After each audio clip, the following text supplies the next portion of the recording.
Bem-vindos ao podcast Caos Planejado, seu programa sobre cidades. Eu sou Antônio Ling e hoje converso com Elizabeth França. Nascida em Curitiba, Elizabeth é arquiteta pela Universidade Federal do Paraná, mestre em estruturas ambientais pela USP e doutora em arquitetura e urbanismo pela Mackenzie. E diretora de planejamento e projetos na CET, a Companhia de Engenharia de Tráfego de São Paulo, onde coordena projetos de mobilidade ativa. É professora da FAAP e do curso Planejamento e Gestão de Cidades do Programa de Educação Continuada da Escola Politécnica da USP. Por mais de 20 anos, trabalhou com programas direcionados às questões de habitação, como habitação de interesse social, urbanização e regularização de favelas, tendo escrito vários livros sobre o tema, como A Cidade Informal no Século XXI e A Política Municipal de Habitação, uma construção coletiva. Seja bem-vinda, Elizabeth, e obrigado por participar da 12ª edição do nosso podcast. Imagina, é um prazer falar com o Caos Planejado. Bom, Elizabeth, o teu trabalho, ele foca muito em política de habitação e o estudo das favelas no Brasil. Então, para abrir a nossa conversa, você poderia definir para os ouvintes o que é uma favela, né, para guiar um pouco da nossa conversa a seguir? Bem, favela é conceituada de várias formas. Tem o conceito IBGE para fins da pesquisa. Cada cidade, às vezes, adota um conceito, mundialmente também tem muitas diferenças, mas para a gente aqui no Brasil, pelo menos como a gente tratou aqui no plano da habitação, a favela é, em geral, um assentamento com precariedades urbanas, constituído de maneira informal, não ao sabor da legislação vigente, em geral, em áreas públicas. As pessoas ocupam as áreas públicas, né, que sobram, né, destinadas, que os loteamentos destinam para áreas públicas, principalmente em regiões mais carentes. Então, ela tem um investimento enorme da população que ali mora.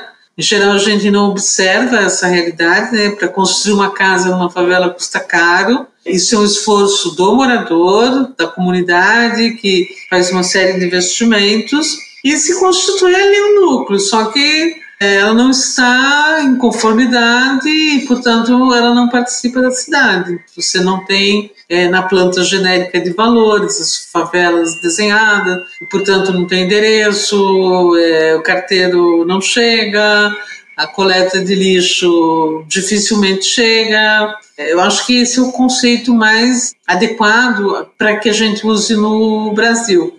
É claro que a gente tem algumas favelas em situação de ocupar territórios privados, mas isso não é a grande maioria. Eu diria que 80% está em áreas públicas. Então, pegando esse assunto da informalidade, né, você fala na sua tese de doutorado, que aí eu cito aqui, né, que não é justificável que as favelas, apenas pelas suas características morfológicas, tenham sido relegadas ao lugar da ilegalidade e da desconformidade com as normatizações.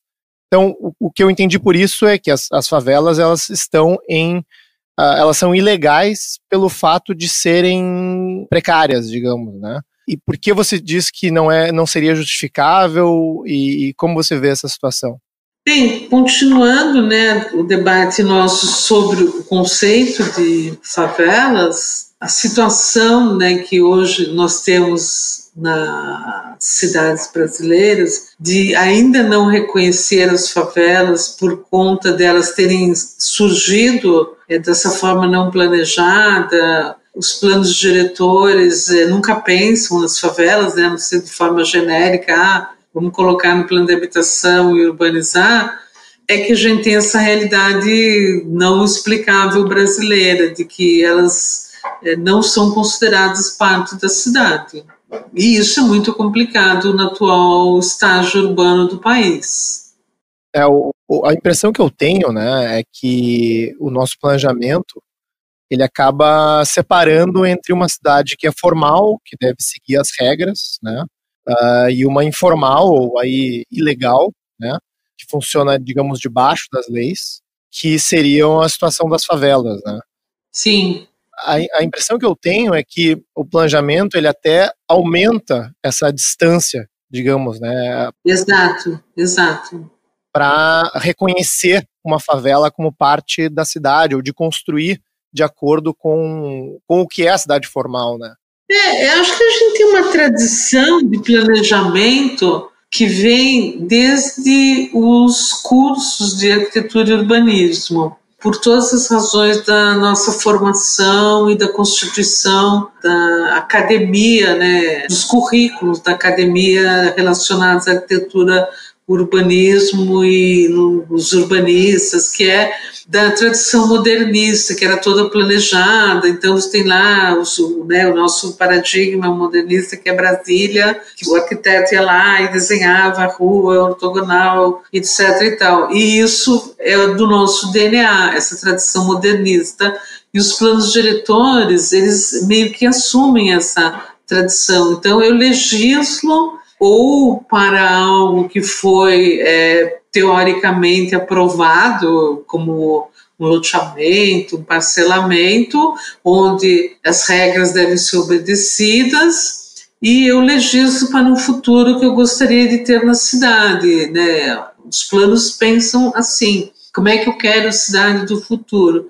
E essa parte da informalidade, da precariedade urbana, ela realmente é deixada de lado. No meu mestrado, eu estudei comparativamente os planos diretores da cidade de São Paulo, né? O que eles tinham de propostas e o que essas propostas viravam realidade. Nunca viram realidade, mas enfim, na parte da habitação é sempre tratado da forma que o problema deve ser tratado num futuro plano de habitação. E aí, quando vem o plano de habitação, também é genérico. Precisa resolver o problema da habitação, construir não sei quantos milhões de unidades, etc. e tal. Como se isso não fosse parte do território da cidade. Como se a gente tirasse esses territórios, né?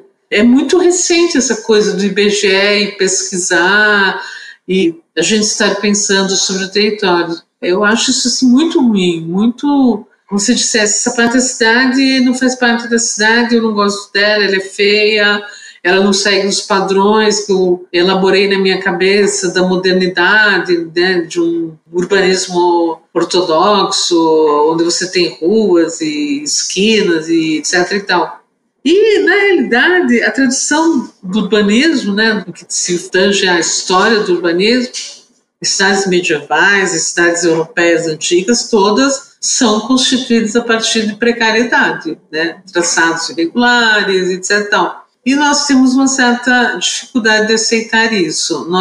Eu sempre brinco com os meus alunos que nós ainda somos muito modernos. Nós temos que virar pós-modernos e aceitar esses territórios que cada dia são maiores na cidade, né? Pois é interessante, né? Eu tive a oportunidade de estar no Japão alguns meses atrás e estudei um pouco da história da urbanização do Japão, e lá a realidade foi essa, né? A cidade, Tóquio, assim, 100 anos atrás, era praticamente uma grande favela, né? Ou muitas moradias precárias. E os padrões construtivos, né? O tamanho mínimo de terreno, as coisas, eles eram super baixos, pelo entendimento de que não pode exigir alguém que se torne rico, né, por lei, né? E hoje, evidentemente, né, a cidade foi evoluindo gradativamente com a maioria das edificações, mas a configuração urbana veio a partir disso, né, de uma configuração que, assim, em alguns aspectos até lembra as nossas periferias. Exatamente.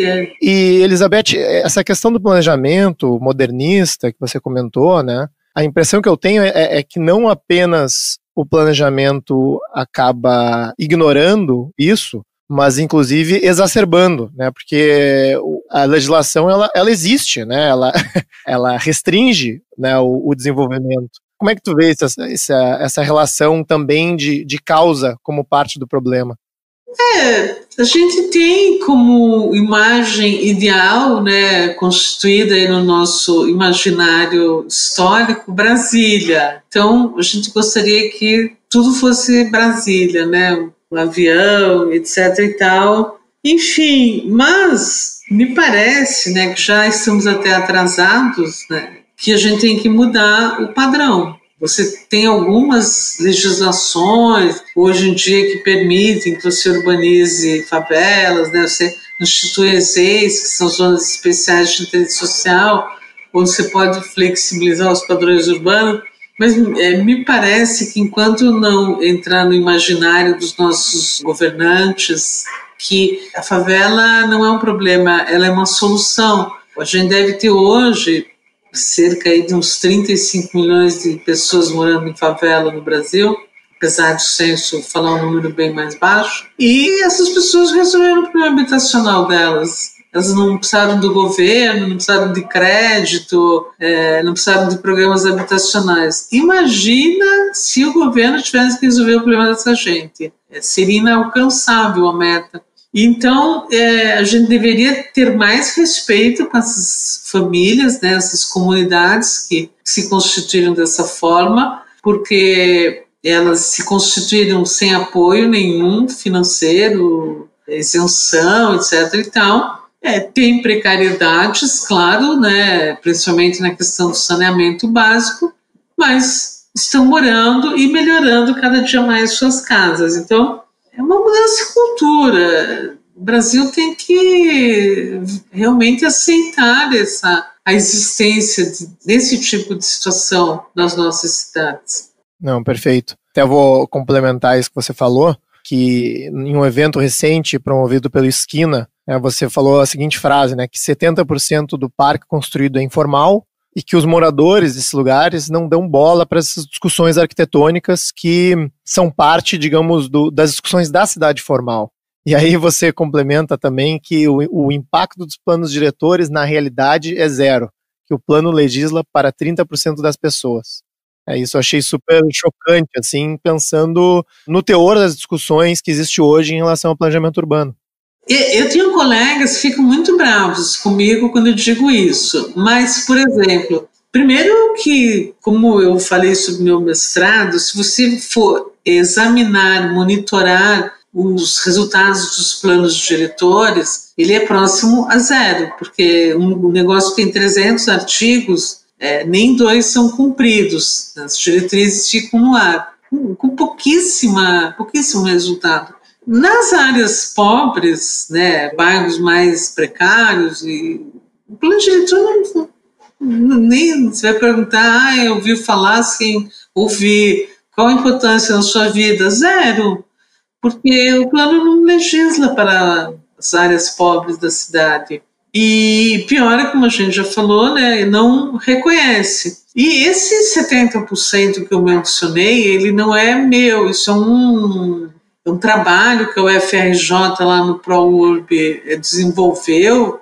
o Sérgio Magalhães, que coordena, onde o parque construído brasileiro é informal, não no sentido que é tudo uma favela, mas ele independe de financiamento público. Então, a minha casa, a casa dos meus pais, era uma tradição as pessoas construírem suas casas e nem sabiam que o governo existia. Porque o governo não consegue dar conta das necessidades. É impossível.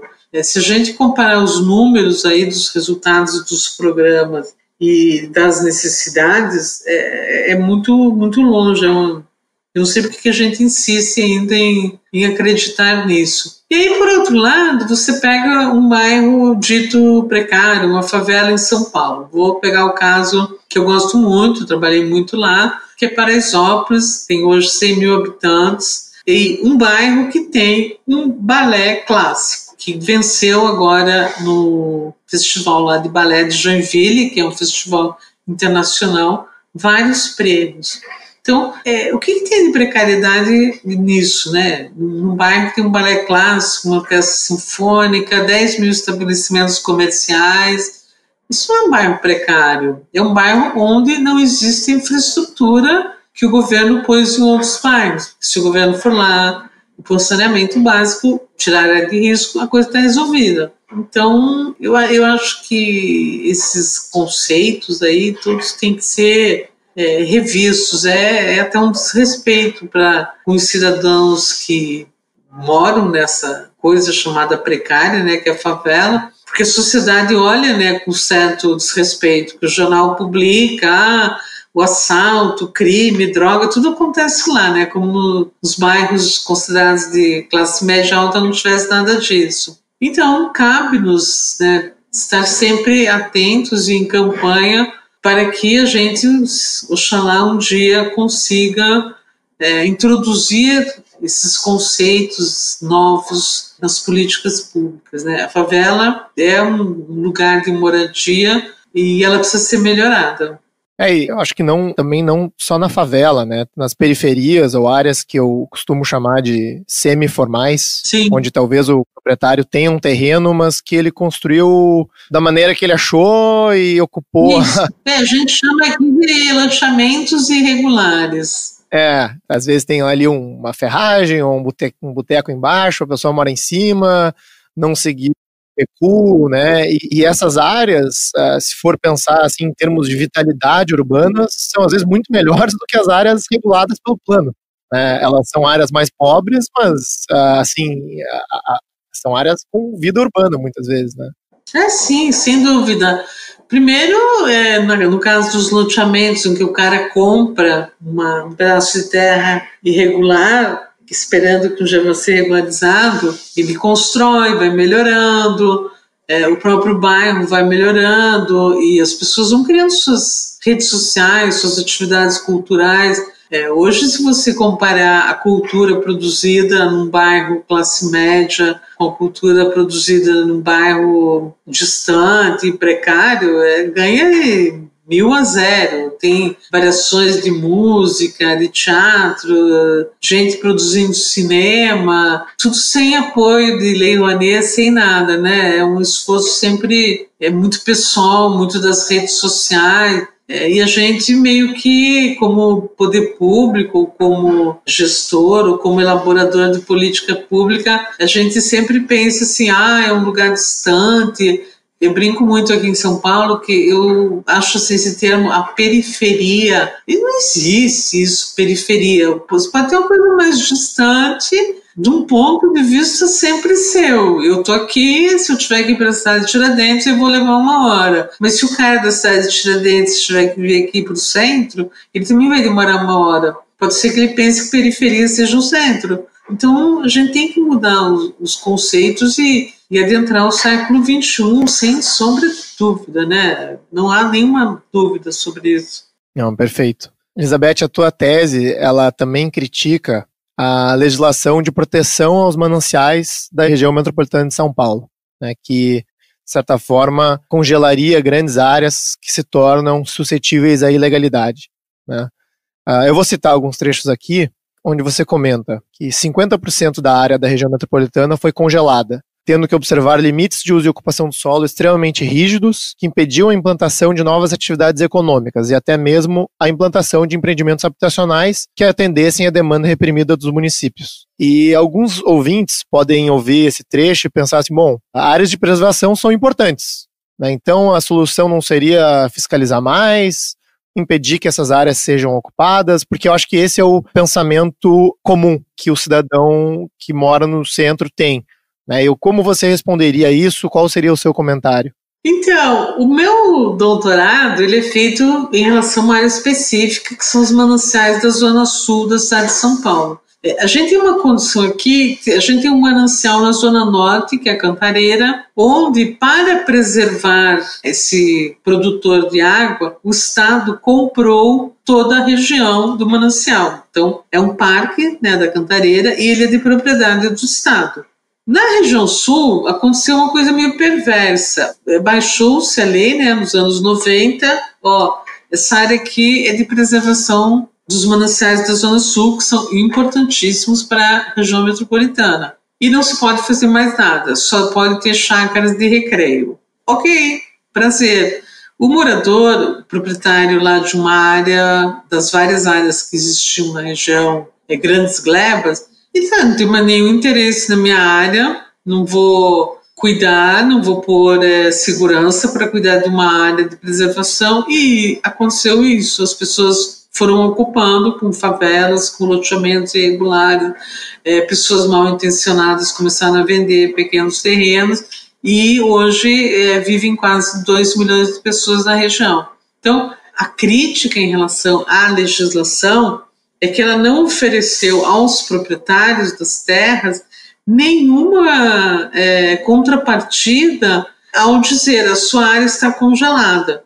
A gente sabe que uma pessoa que tem uma área congelada, isso também acontece na região, na preservação dos edifícios históricos, você precisa oferecer uma contrapartida, ou você tira o imposto do proprietário, ou ele ganha uma vantagem, né, no bom sentido da palavra vantagem, para construir em outra área, como é o caso, né, da lei que permite a transferência de potencial construtivo. Mas, como era nos anos 90 não tínhamos ainda esses instrumentos que depois nos chegaram com o Estatuto da Cidade, simplesmente congelou. E as pessoas que tinham áreas grandes abandonaram a região, foram ocupadas.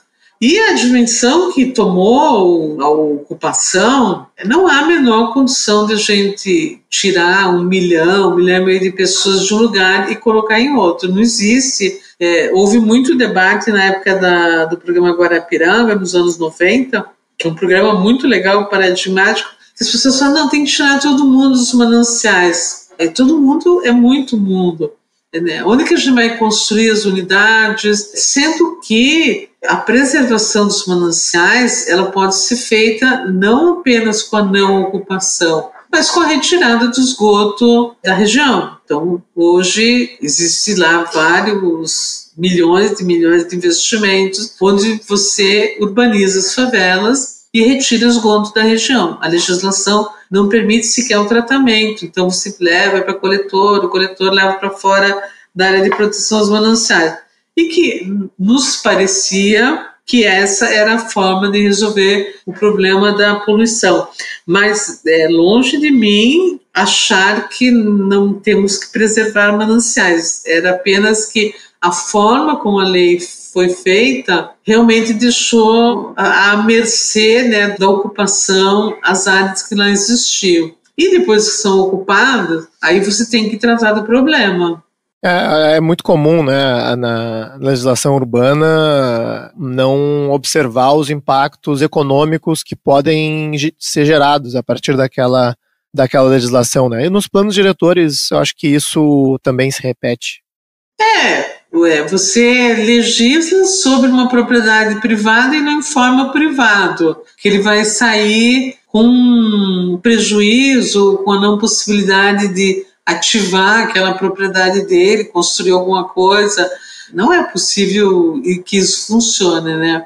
Eu acho que atualmente, né, a sociedade avançou muito nesse sentido da participação, né, dos stakeholders e, obviamente, você trabalha de outra forma, você ouve as pessoas que são envolvidas em alguma decisão, você não teria mais como fazer o que foi feito nos anos 90, né, de decretar essa área de mananciais numa metrópole. A situação hídrica de São Paulo é complexa, porque a metrópole de 25 milhões de pessoas, ela está fechada, né, no norte pela Cantareira e no sul pela Billings e pela Guarapiranga. Então, ela não tem como se espraiar. E com o aumento da migração e da atração, né, de muitas pessoas para morar aqui na região metropolitana, a gente ainda tem um crescimento significativo. Esse é o único lugar que sobra. Então, você tem muita, como é que a gente fala assim, muito avanço nessa região. Claro, é importante que se diga, nessa mesma época do programa, nós tínhamos uma situação de fiscalização muito grande, era um chamado programa SOS Mananciais, uma ação conjunta, Estado, município, onde a presença do poder público era muito forte e retirava ocupações a mais do que a gente já tinha levantado. Então, é importante a gente destacar isso, né? Um programa desse tipo, você também tem que ter as situações de fiscalização. Claro que não é uma coisa fácil, mas é importante. Tá certo. E, Elizabeth, como proposta de solução, né, e pegando o gancho aí que você falou da canalização de esgotos, nesse caso dos mananciais, né, você fala muito na urbanização de favelas, né, e eu cito aqui algumas coisas que você fala de implantação de infraestrutura básica, qualificação dos espaços públicos, né, urbanizando-os, definindo centralidades que sejam valorizadas pela coletividade. Então, fala um pouco sobre esse conceito, né? Por que a urbanização, ao invés dos programas de construção de unidades do zero, não é tratada com a mesma relevância na discussão de moradia hoje no Brasil.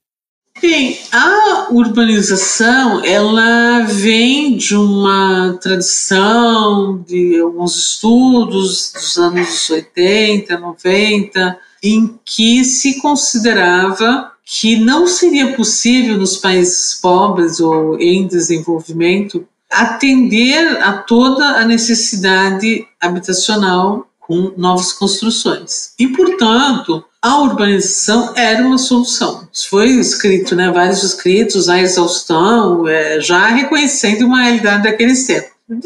Na sequência, nos anos 90, houve um esforço enorme, assim, de muitos recursos, muito envolvimento de capacidades técnicas e para programas de urbanização que tem esse conceito. Você reconhece a existência da precariedade urbana, reconhece que os moradores e a comunidade em geral fez um esforço enorme para construir aquilo, construir uma casa numa favela é caro e às vezes até investem em infraestrutura coletiva e o Estado vai lá e corrige a parte que está precária, com coleta de esgoto quando não tem, com redes d'água, o recolhimento através de coletores, enfim, ações de saneamento básico. Claro, você sempre tem algumas situações de risco, onde as casas não podem permanecer. Aí, nesse sentido, você tem que construir novas habitações, sempre lembrando que essas pessoas têm redes sociais, então não dá para tirar a família e colocar a 40 quilômetros de distância. E como esses espaços eles são muito densos, o espaço público é o espaço preferencial a ser trabalhado e nesse sentido a gente sempre apostou muito nessa questão da qualidade dos espaços públicos, que é o lugar onde as pessoas se socializam numa favela, O favelado não vai jogar bola no final de semana no clube, nada disso, tudo isso ele faz no bairro dele. Então você sempre vê que há uma certa reserva de espaços de lazer, mesmo que precários. E esse tema recebeu muita atenção nos anos 90. Então, a gente teve o programa Favela Bairro, no Rio de Janeiro, coordenado pelo Sérgio Magalhães, com financiamento do Banco Interamericano. A gente teve o Guarapiranga aqui, com financiamento do Banco Mundial. Teve alguns programas nacionais, com financiamento do BID. E nós nos tornamos um modelo mundial. Então, na época, teve o encontro lá em Istambul, da ONU, do Habitat. O Brasil levou várias experiências desse tipo. E você vê que hoje em dia a gente vai visitar Medellín, que é o mesmo que a gente fazia aqui. Com o advento do programa oficial de uma solução só, os fundos todos se concentraram no financiamento das unidades habitacionais e os outros programas deixaram de existir. Mas dos anos 90 até metade da primeira década dos anos 2000, era muito forte a presença da urbanização de favelas no Brasil. E, lamentavelmente, a gente abandonou esse trabalho, Há governantes que realmente não acreditam na urbanização e hoje a gente tem esse crescimento aí exponencial de ocupações precárias no Brasil todo. E, inclusive, os próprios conjuntos habitacionais construídos estão virando precários, porque você faz um conjunto longe, ele não tem comércio, não tem serviço, não tem não sei o quê, não tem ônibus. As pessoas começam a fazer tudo isso informalmente. Então, começam a fazer o comercinho, o transporte público, que não é público, é irregular, mas ele vai lá atender. Aí, de repente, começa a pedir uma creche, começa a construir uma creche, enfim. Estão se transformando em quase assentamentos irregulares. Então, só para esclarecer para mim e para os ouvintes, seria uma transição de foco com o programa Minha Casa e Minha Vida, que foi lançado em 2009, que teve essa mudança, digamos, de foco, paradigma em relação à política habitacional? Eu acho que com esse programa, assim, eu não acho que não deva ter produção habitacional, muito pelo contrário, a gente precisa ter produção habitacional na faixa 1, com certeza, tem muita gente morando na área de risco, etc. Mas o programa ele veio como solução única, a salvação da pátria vai ser esse programa único de construção habitacional. E todos os outros programas foram deixados de lado, né? Mesmo a recuperação de edifícios, né, nas regiões centrais para atrair pessoas de baixa renda, isso tudo foi abandonado, né? Minha Casa Minha Vida Entidade ou Minha Casa Minha Vida Retrofit na região central, o resultado é pífio, né? 1 ou 2. Aqui em São Paulo tem 2 empreendimentos de retrofit na região central que são Minha Casa Minha Vida Entidade. Cheio de prédio vazio, ocupado, etc. Tal. Eu acho que assim, toda solução única num país das dimensões que nós temos não é recomendável. Você tem que casar programas, né? Como a gente falou no início, a gente tem loteamentos irregulares. É um programa barato, é um programa de regularização fundiária, baratíssimo. Então, a gente tem isso, a gente esqueceu. A impressão que eu tenho é que, como é um financiamento para o setor privado, que busca aí terrenos distantes das regiões centrais, mais baratos, e que tem essa solução assim de quantidade de casas, né? Politicamente é fácil e gera boas manchetes, né? Assim, em termos de foram construídas X milhões de casas, né? Enquanto me parece que um programa de regularização fundiária que envolve levantamento de áreas, negociação com entidades diferentes, com a comunidade, ele é mais barato, mas ele é mais trabalhoso e não tem nem, às vezes, uma foto para mostrar no jornal, né? Porque a regularização é uma regularização legal, né? Então, a minha percepção é que isso também influi nas decisões políticas de como agir, né? Infelizmente, né?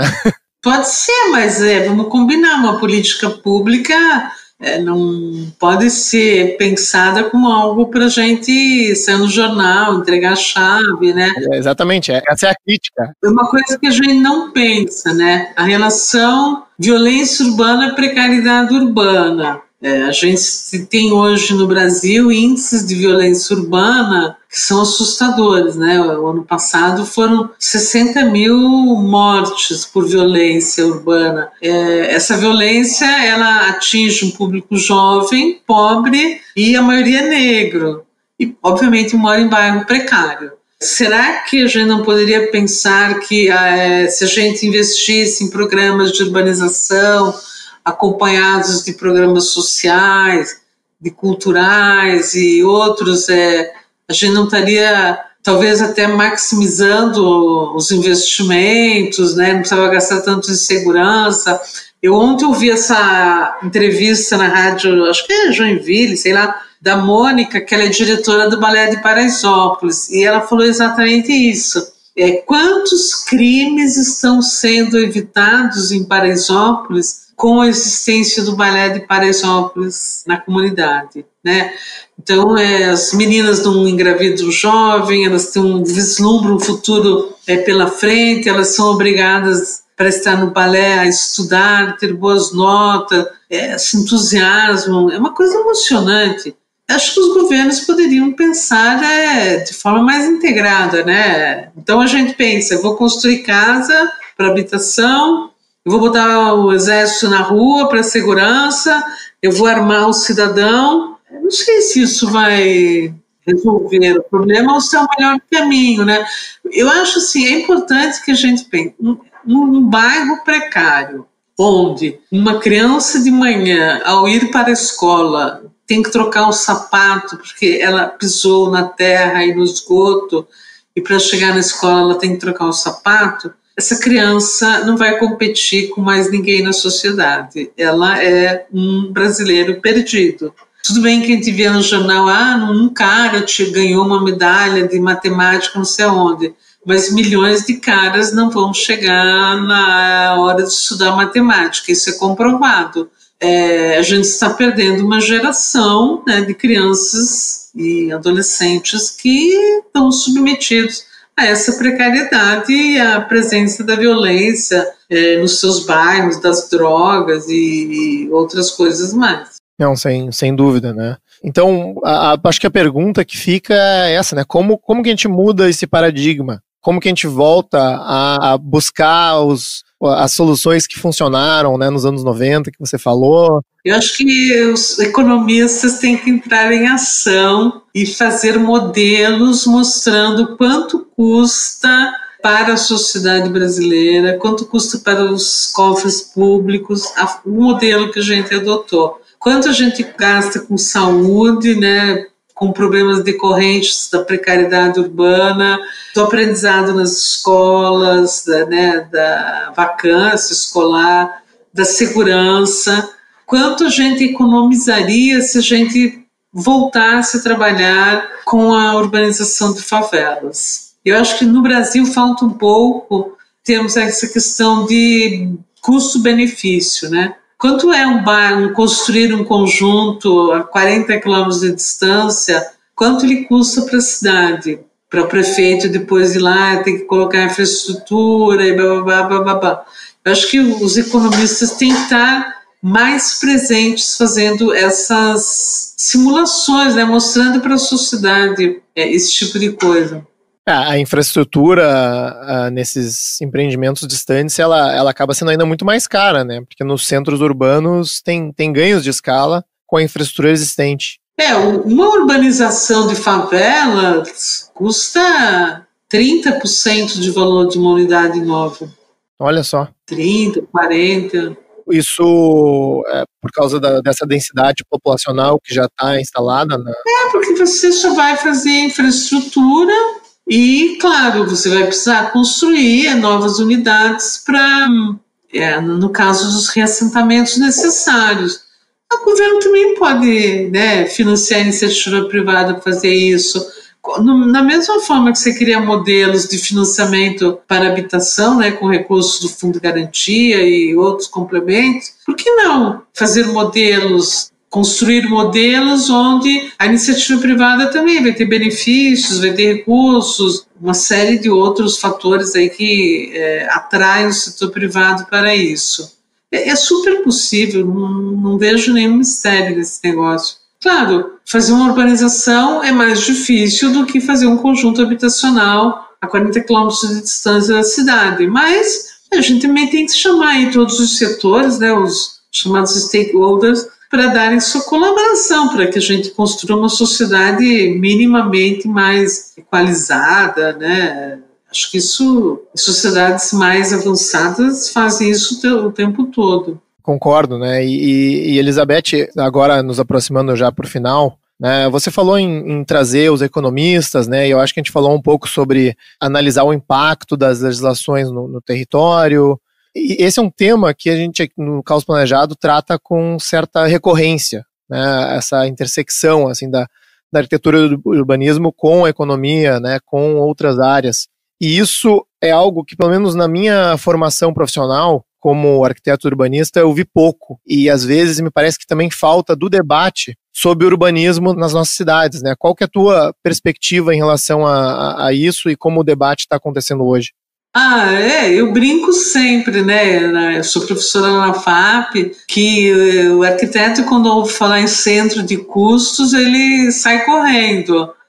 Essa é a formação do arquiteto. É como se não existisse esse tema na sua vida profissional. E eu acho que a gente, hoje em dia, né, pelo menos a gente está fazendo um esforço grande, a gente tem que formar profissionais que saibam avaliar do ponto de vista do custo, né, e principalmente quando se está na iniciativa pública, você ter cenários, né, fazer cenários econômicos, quanto custa você, no nosso caso aqui do nosso debate, você produzir um conjunto habitacional. Até existe já alguns economistas que têm feito isso. Quanto custa um conjunto habitacional distante para a cidade? Quanto custa o deslocamento do trabalhador, do estudante, para o município colocar a infraestrutura e ficar corrigindo uma série de coisas que não são feitas? Quanto custa fazer uma urbanização de favela? diminui o número de pessoas que vão procurar o sistema de saúde, o sistema educacional será beneficiado porque o rendimento será maior, o transporte é mais perto, né, porque as favelas, em geral, elas se constituem mais próximo do mercado de trabalho. Enfim, você tem essas equações, as pessoas têm que saber lidar com números para poder tomar decisões, não ser apenas como você colocou, né, decisões que, bacana, vai sair na foto, não sei o quê. É legal, vai sair na foto hoje, mas e essa herança que vai ficar, né, para a sociedade de corrigir esses problemas todos? Se a gente pega os conjuntos habitacionais construídos na época do BNH para as famílias de baixa renda, a gente sabe que 90% virou favela e a gente tem que solucionar os problemas desses conjuntos até hoje, né? Irregulares, os espaços públicos ocupados, habitação precária, e toda uma sorte de problemas. A sociedade, ela precisa ter mais entendimento do que seja orçamento e gastos, né? Isso, a sociedade brasileira é meio ausente desse debate, né? Concordo plenamente, né? E eu espero que a gente aumente nessas decisões baseadas em dados, né, em custos, e talvez, pelo menos na esfera do urbanismo, discutir menos aí, porque a gente fica, às vezes, nas discussões de urbanismo, mais tempo focado no tamanho da sacada do proprietário, se vai ser computável ou não, do que nessas questões muito mais amplas, né, e de como estão afetando a cidade como um todo. O plano diretor, ele deveria vir acompanhado de uma planilha orçamentária, né? Eu ponho lá, diretriz, vou construir 20 parques, muito prazer. Quanto custam 20 parques? Qual é o orçamento anual que o município designa para parques? Como eu vou fazer isso? Ou então, quando eu estou legislando sobre, aqui vai virar um corredor, então que benefício financeiro eu vou tirar desse corredor se eu permito construir mais? Isso vai para um fundo, né? Essas coisas o plano diretor passa largo, né? Como a Alice no País das Maravilhas. A gente teve um vereador de Belo Horizonte aqui no podcast alguns episódios atrás, o Gabriel Azevedo, criticando justamente isso na aprovação do plano diretor de Belo Horizonte recentemente, que não teve nenhuma avaliação no impacto econômico das restrições ao adensamento que foram aplicadas, né? Inclusive aí diminuindo o potencial construtivo de proprietários, né, sem nenhuma compensação. Então acho que isso é muito presente, né, acho que em território nacional. Brasileiro tem um DNA do não interesse pelo orçamento, né? Isso é impressionante. A gente precisa, talvez, introduzir nas escolas infantis a questão do orçamento, né? A criança já aprender a fazer uma poupancinha, que tudo tem custo. É importante isso, né? Orçamento doméstico, essas coisas todas. É verdade. Nos cursos de arquitetura seria fundamental. A pessoa cada vez faz um projeto, orça, né? Até para tomar decisões em relação ao partido que ela está adotando. Não, excelente, Elizabeth. Acho que a gente cobriu todos os assuntos que a gente tinha previsto, e se você tiver algum comentário adicional para essa conversa, fique à vontade. Acho legal o nosso bate-papo aqui, agradeço o convite, eu acompanho o Caos nas redes. E espero que o nosso debate gere aí frutos, né, que ajudem as pessoas, principalmente quem trabalha com esse tema da habitação, a mudar a cultura desse país. A gente precisa mudar essa cultura, é fundamental. Formar arquitetos e urbanistas, economistas, engenheiros já com essa nova visão que a gente está precisando. É isso que a gente está tentando fazer aqui. Então, obrigado pela participação, eu fico muito feliz de poder conversar contigo. Esse foi nosso 12º episódio, onde conversamos com Elizabeth França. Você pode encontrar os links para os artigos citados ao longo da conversa na descrição desse podcast. Nossa edição de som é feita pela Sound Thinkers. Obrigado por ouvir o podcast Caos Planejado e espero vocês no nosso próximo episódio.